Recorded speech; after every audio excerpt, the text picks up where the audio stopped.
Roman writers record a strange detail. Under Domitian, women were brought out to fight by torchlight, staged as a separate nighttime attraction. Then, around 200 AD, the authorities moved to shut female bouts down entirely. So why did Rome buy this spectacle at first, and then decide to close it?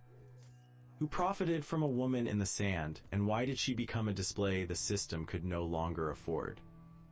What happened to a woman gladiator after the fight, when the applause ended and the accounting began, contracts, debts, and an owner's decision? Today we're looking at what came after the arena, where fate wasn't decided by heroism or freedom, but by Rome's hard logic of property and profit. After the fight, the real decision didn't happen in the sand. It happened backstage where nobody clapped. Rome didn't ask what she deserved, Rome asked what she was worth. A wounded woman gladiator wasn't admired there, she was assessed. Someone looked at the damage and calculated recovery like a schedule. Treatment wasn't mercy, it was an investment, because downtime cost money. If an injury meant a long layoff, her value dropped fast. If she could no longer look impressive, she could disappear from the program overnight. That is where this story truly starts, because what comes next is not the arena, it is the contract. So who actually had the authority to decide her fate the next morning? In Rome, victory didn't cancel dependence, it could tighten it. A woman gladiator still existed inside someone else's property system. An owner was the person who housed her, fed her, trained her, and sold her appearances. Sometimes a fighter was purchased for a specific set of games, turning her into a short-term asset of an event. Money could move through a sponsor, an organizer, and brokers, and every hand expected a cut. A strong reputation raised her price, but it also raised the risk because she was no longer cheap to lose. A body became a line in an account, and a name became a tool for profit. That sounds cold now, but in Rome it was basic asset management. Once you understand that, the next question is unavoidable. What does a business do with a body that starts to wear out? The arena left marks that no legend could erase. Wounds could close, but joints and tendons didn't reset to factory condition. Repeated impacts created chronic pain that damaged technique before it broke spirit. Infections, slow recovery, and blunt medicine shortened careers faster than an opponent's blade. Sleeplessness and the pressure of the next booking drained endurance like hunger. Spectacle demanded that damage be hidden, yet reality always showed up in movement. A fighter didn't lose value only by losing, she lost value by looking compromised. That pressure hit women even harder, because rarity had to stay visually convincing. When the body becomes evidence, you have to ask why Rome paid for this category at all. What made women in the sand profitable enough to keep buying? Female bouts were not a standard class of combat, they were a headline. Roman crowds loved the unusual because the unusual sold the festival. Rarity allowed higher pricing and louder promotion. Risk was part of the product because shock and scandal also filled seats. Supply was never unlimited, which kept the market hungry. The system could not produce women fighters at the same scale as men, so it depended on opportunistic recruitment and owner choices. Scarcity increases pressure on the few who are already inside. Replacement becomes policy because the crowd craves the next new thing. A long career is expensive, while novelty is quick revenue. That is why after the arena often wasn't retirement, it was the next turn of exploitation. If the business ran on scarcity, why didn't freedom become an exit? In Rome, freedom could be a legal change without becoming a social one. Manumission could happen, yet it rarely erased the job you had done. A freed person often remained tied by obligation, by reputation, and by the owner's name. Money earned in the arena did not automatically buy respect, because the source of that money carried stigma. A woman with an arena past could gain status on paper and still lose real options in society. Rome could let you go without truly letting you out. Worse, a free arena woman could become easier for the market to use, because employment could be arranged without open responsibility. Freedom sometimes changed the label and kept the same vulnerability. That pushes the question sideways. If law did not protect her, where did these women actually go? Roman society ran on categories, and every category came with boundaries. A woman gladiator didn't fit cleanly into family, trade, or status.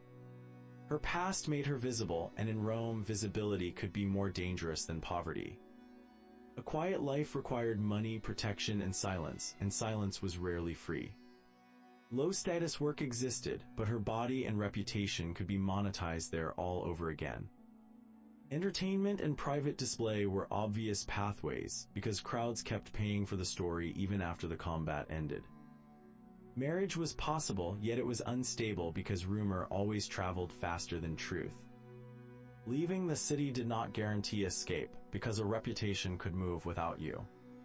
After the arena sounds like freedom, but it often functioned like a narrow corridor.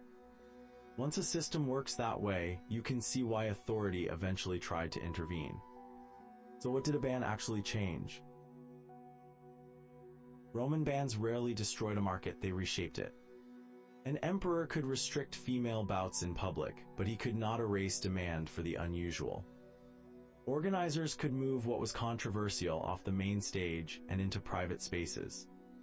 Provinces moved on different timelines, and practice could outlive policy at the edges of the empire. Private banquets and closed shows created zones where law was softer than habit. Public arenas required the image of order, while private entertainment needed no explanation. A ban could mean fewer records and fewer visible traces, not immediate disappearance. That makes every surviving piece of evidence more valuable. When the paper trail fades, artifacts become the witnesses. That is why the name Achillia matters.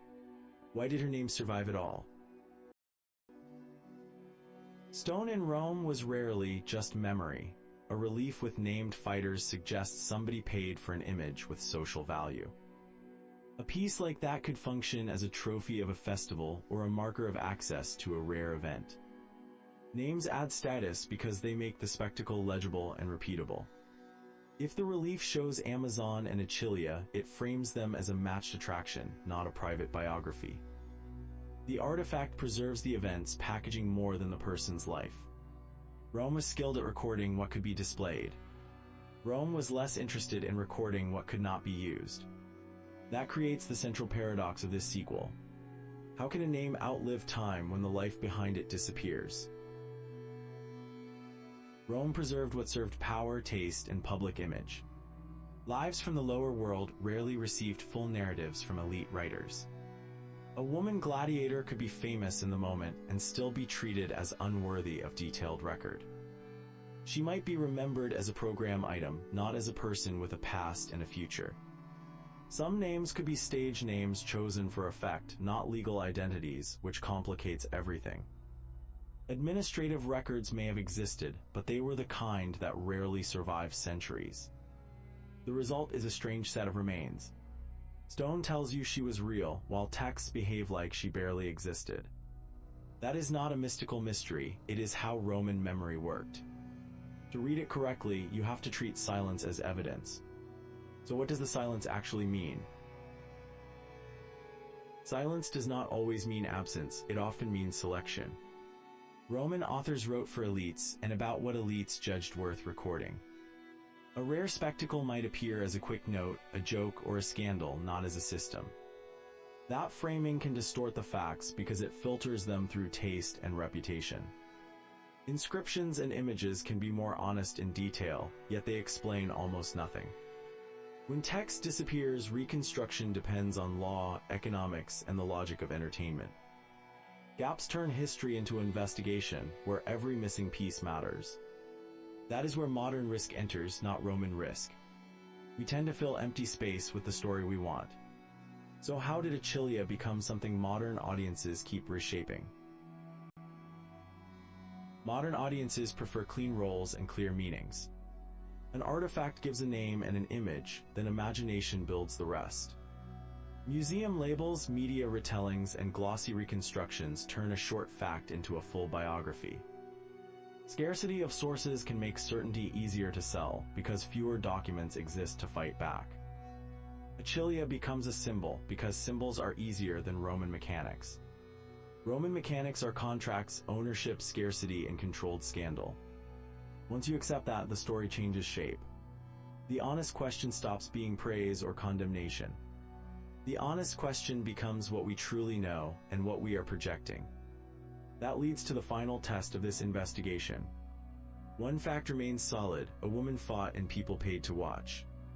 Another fact sits behind it: a system managed her as property with a price. The surviving record implies that rarity was bought for impact, not for ideals.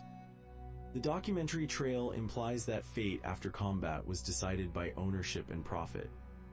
The missing biographies imply that Rome did not consider these lives worth preserving in full. The stone implies that the spectacle was strong enough to freeze into a trophy. The later restrictions imply the public display eventually became too risky for the image of order. Put together, Achillia survives as the trace of a show more than the story of a life. If that conclusion feels uncomfortable, that discomfort is part of the evidence. If you want, subscribe for the next chapter and tell me in the comments what you think Achillia was in Roman eyes.